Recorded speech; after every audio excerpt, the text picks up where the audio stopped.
त्याचं काय नियोजन होतं, काय म्हणणार? आरक्षणातील उपवर्गीकरण रद्द करण्यासाठी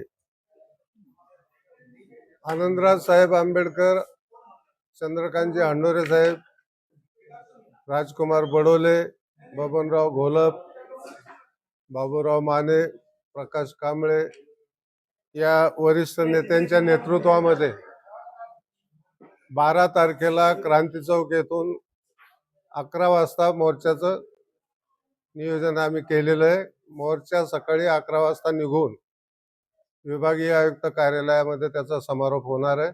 समारोपाच्या ठिकाणी हे सारे नेते मंडळी सभेमध्ये रूपांतरित होऊन त्या भाषण करून तो मोर्चा त्या ठिकाणी संपणार आहे. यासाठी आजची पत्रकार परिषद. किती लोक सहभागी होऊ शकतात? तुम्हाला सांगितलं मी, कमीत कमी 50,000, जास्तीत जास्त 1 लाखापर्यंत लोक येतील. उपवर्गीकरण रद्द हो एकच मागणी का असेल ते एकूण 15 मागण्या आहेत आमच्या. बदर समितीचा अहवाल रद्द करावा, बदर समितीचा अहवाल रद्द करावा, भारतीय संविधानातील प्रतिनिधित्वाच्या तत्वानुसार संसदेने आरक्षण कायदा पारित करून खाजगी क्षेत्रात सर्व स्तरावर आरक्षण लागू करावे आणि या कायद्याचा समावेश संविधानाच्या 9व्या अनुसूचीमध्ये करावा. घटनात्मक तरतूद आणि आरक्षण कायदा असतानाही महाराष्ट्र शासनाने 7 मे 2021 रोजी बेकायदेशीररित्या शासन निर्णय निर्गमित करून पदोन्नतीतले बंद केलेले जे आरक्षण आहे ते तात्काळ सुरू करावे. शासकीय आणि सार्वजनिक सेवा उद्योगांचे खाजगीकरण आणि ठेकेदारी पद्धती ही जी आहे ती बंद करावी. शिक्षण हा क्षेत्राचे राष्ट्रीयकरण करून KG पासून ते PG पर्यंत प्रत्येक विद्यार्थ्याचं मोफत शिक्षणाची जबाबदारी शासनाने घ्यावी. राज्य शासनातील सर्व प्रकारची भरती प्रक्रिया महाराष्ट्र लोकसेवा आयोगामार्फत करण्यात यावी.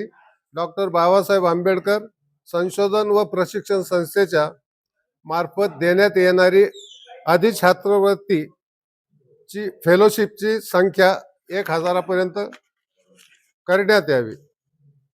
त्याचबरोबर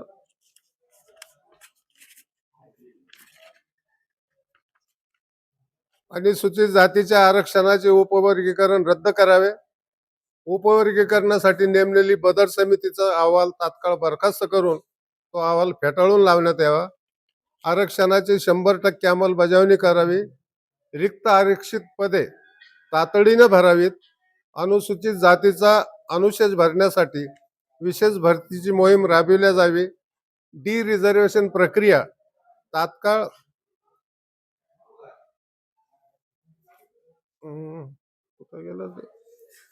थांबवावी. रोस्टर प्रणाली पारदर्शक करावी. शिक्षण, शिष्यवृत्ती व संशोधन ही संधी वाढवण्यात यावीत. खाजगीकरणामुळे कमी होत असलेल्या आरक्षण संधीवर नियंत्रण आणावे. संसद आणि विधानसभेत आरक्षण अंमलबजावणीवरील वार्षिक श्वेतपत्रिका ही सादर करावी. संविधानातील सामाजिक न्यायाच्या तत्वानुसार अनुसूचित जातीचे हक्क अबाधित ठेवावेत. शासकीय, निमशासकीय, विद्यापीठ आणि सार्वजनिक क्षेत्रातील सर्व रिक्त आरक्षित पदे ही तात्काळाने भरण्यात यावीत. खाजगी आणि सहकार क्षेत्रात खाजगी अभिमित विद्यापीठात आरक्षण धोरण लागू करावे. खुल्या प्रवर्गातून केलेल्या नोकर भरतीची श्वेतपत्रिका काढण्यात यावी. संसद आणि विधानसभेत आरक्षण अंमलबजावणीवरील वार्षिक श्वेतपत्रिका ही देखील सादर करावी. माननीय सर्वोच्च न्यायालयाने 1 ऑगस्ट 2024 रोजी अनुसूचित जातीचे उपवर्गीकरण करणे आणि त्यांना क्रिमिनल लावणे याबाबत दिलेल्या असंवैधानिक निर्णय पूर्णपणे रद्द करणारे विधेयक लवकरात लवकर संसदेमध्ये मंजूर करण्यात यावे. समाजाला काय आव्हान करणार? समाजाला शेवटचं एकच आवाहन करणार आहे की आपल्या सर्व आरक्षणाच्या संबंधाने अस्तित्वाची लढाई आहे. भावी पिढीला या आरक्षणाचा लाभ मिळावा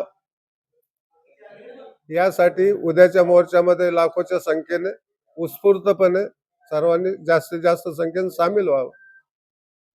पोलिसांनी काही गाईडलाईन्स दिलेल्या आहेत का? हो, त्याचा एक व्हिडिओ आहे, त्यांनी काल आमच्याकडे पाठवलं. त्यांनी फक्त शिस्तीचं अनुपालन करावं, कुठे गडबड गोंधळ होणार नाही, वेळेचं बंधन पाळावं, एवढं हे केलेलं आहे. मोर्चा कुठून निघणार आणि क्रांती चौक येथून मोर्चा निघेल आणि तो मोर्चा विभागीय आयुक्त कार्यालय या ठिकाणी संपले होते.